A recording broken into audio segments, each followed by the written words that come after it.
Muchas gracias. Buenos días, compañeras, compañeros. Es una alegría poder estar aquí. Me da mucha emoción estar participando en esta conferencia. Como decía el compañero Eduardo, venimos siguiendo con mucha atención el proceso de las conferencias desde que se inició como Conferencia Nacional de Educación y cuando la Conferencia Nacional y Popular de Educación se constituyó en una verdadera trinchera de resistencia del movimiento popular en Brasil. Para nosotros es un ejemplo y estamos convencidos de que necesitamos que nuestros gobiernos, que los gobiernos de América Latina sean gobiernos democráticos y populares, pero nuestros gobiernos democráticos y populares necesitan además un movimiento popular movilizado, organizado, fuerte y también integrado en toda América Latina para poder dar respaldo a nuestros gobiernos y que puedan avanzar en las reformas necesarias para garantizar derechos para todos y para todas. Yo voy a hablarles un poco de la situación de la educación superior en América Latina, no en Argentina en particular, porque hay un proceso que se viene desarrollando en toda la región y que tiene efecto en todos los países de América Latina y que nos preocupa mucho y que, como señalaba Converti al comienzo, es correlativo, va parejo con un proceso que se desarrolla en el mundo educativo en general, pero que tiene especial intensidad en la educación superior y que es un proceso de privatización, de mercantilización de la educación superior y también junto con eso un proceso de precarización de las condiciones del trabajo en el sector educativo que se presenta de manera muy fuerte y muy preocupante en el sector de la educación superior.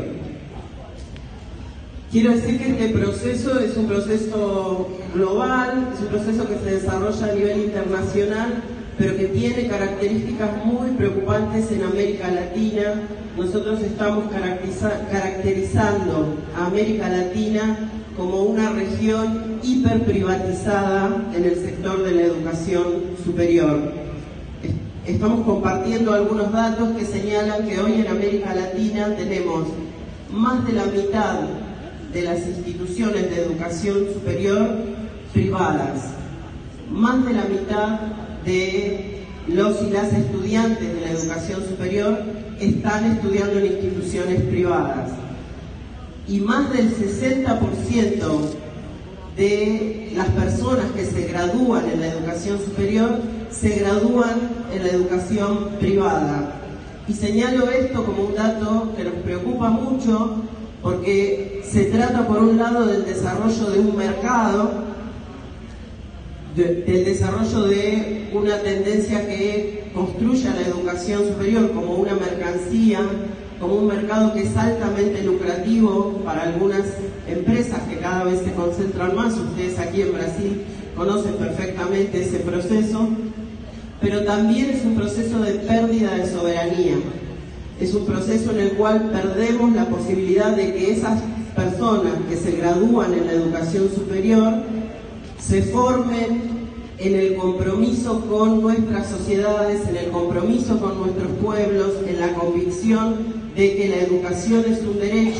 un derecho fundamental para la construcción de nuestras democracias.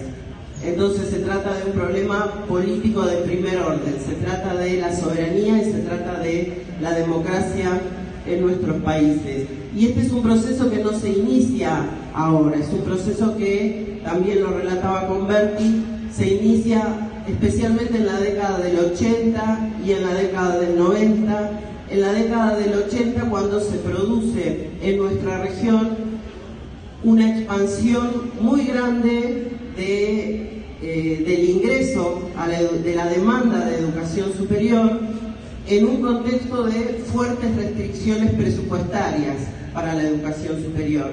Y eso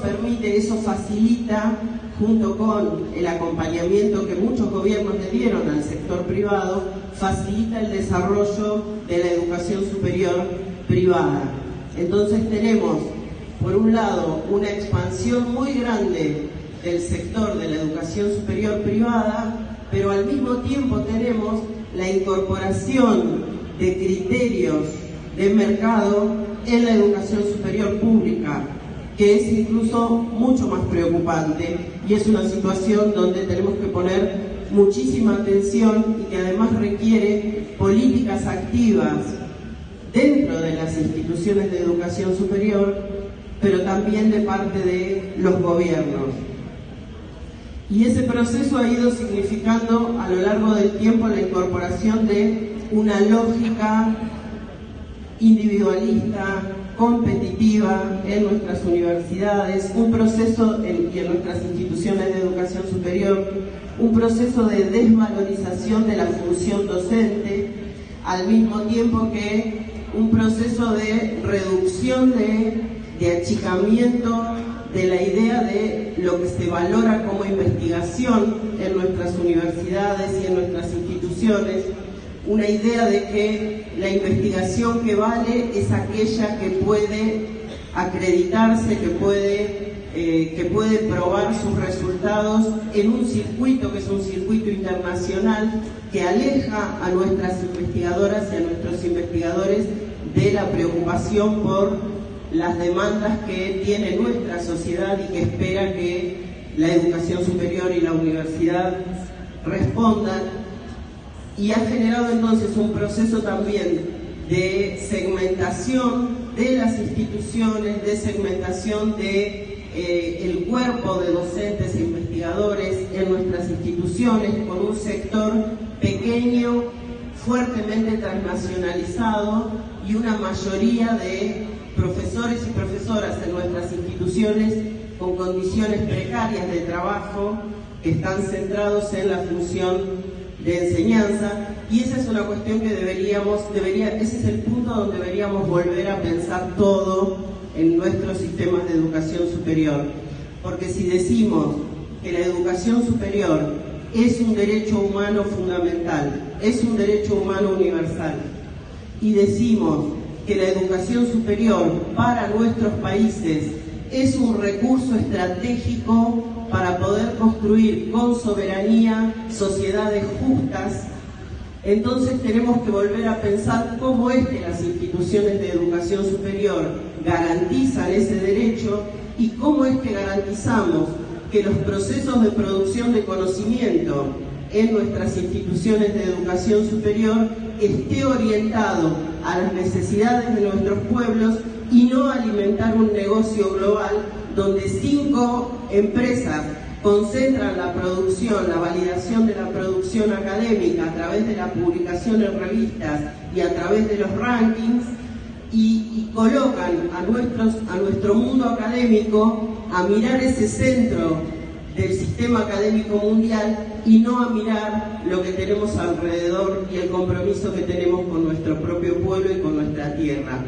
Y esa es una cuestión fundamental y es una cuestión histórica de nuestros sistemas de educación superior y de nuestras universidades. Nuestras universidades son territorio de disputa hegemónica, son territorio de disputa cultural, porque es allí donde podemos construir soberanía educativa, soberanía científica, soberanía productiva, soberanía cultural, pero solo podemos hacer eso en nuestras universidades y en nuestras instituciones de educación superior si esas instituciones tienen un fuerte compromiso con los estados democráticos populares, con las mayorías populares, con la organización que se da en nuestros pueblos y con las demandas que nuestros pueblos plantean, y también con la tradición histórica de lucha de nuestros pueblos. Necesitamos políticas públicas que protejan a nuestras instituciones de educación superior públicas y que las fortalezcan, pero también necesitamos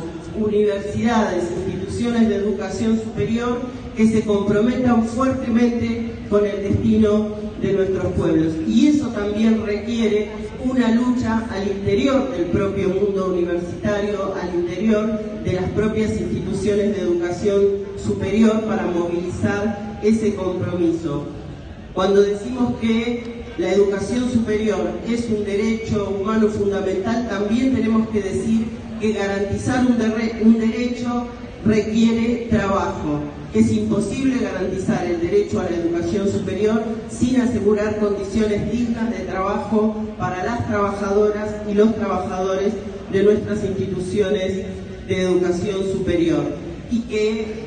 democratizar nuestras instituciones, nuestros sistemas de educación superior requiere además abrirlos. No puede ocurrir que nuestras universidades públicas estén cerradas para las mujeres, estén cerradas para las diversidades, estén cerradas para las negras y los negros, estén cerradas para las campesinas y los campesinos, estén cerradas para las migrantes y los migrantes, estén cerradas para los pobres. Nuestras universidades tienen que abrir sus puertas. Como decía el Che Guevara en un famoso discurso en la Universidad de Las Viñas, la universidad tiene que abrir las puertas al pueblo, porque si no el pueblo va a derribar esas puertas y vamos a entrar igual en ellas. Necesitamos universidades e instituciones de educación superior democráticas, igualitarias. Democráticas quiere decir también feministas. Necesitamos esas universidades para acompañar el proceso de lucha de nuestros pueblos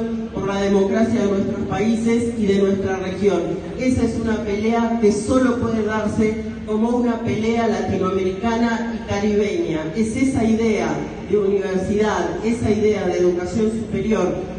latinoamericana y caribeña que tenemos que defender. Ese es el territorio que tenemos que construir para confrontar con una tendencia internacional que está haciendo de la educación y de la educación superior no solamente un mercado, sino que además pretende que contribuyamos desde la educación superior a la precarización del conjunto de la clase trabajadora. Nos tenemos que negar a ser instrumentos de esa precarización de la vida y tenemos que reafirmar nuestra voluntad y nuestro compromiso para ser con el conjunto de nuestros pueblos constructores, constructoras de democracia, de soberanía, de igualdad y de justicia social. Muchísimas gracias. Eso lo vamos a lograr cuando en América Latina vuelva a correr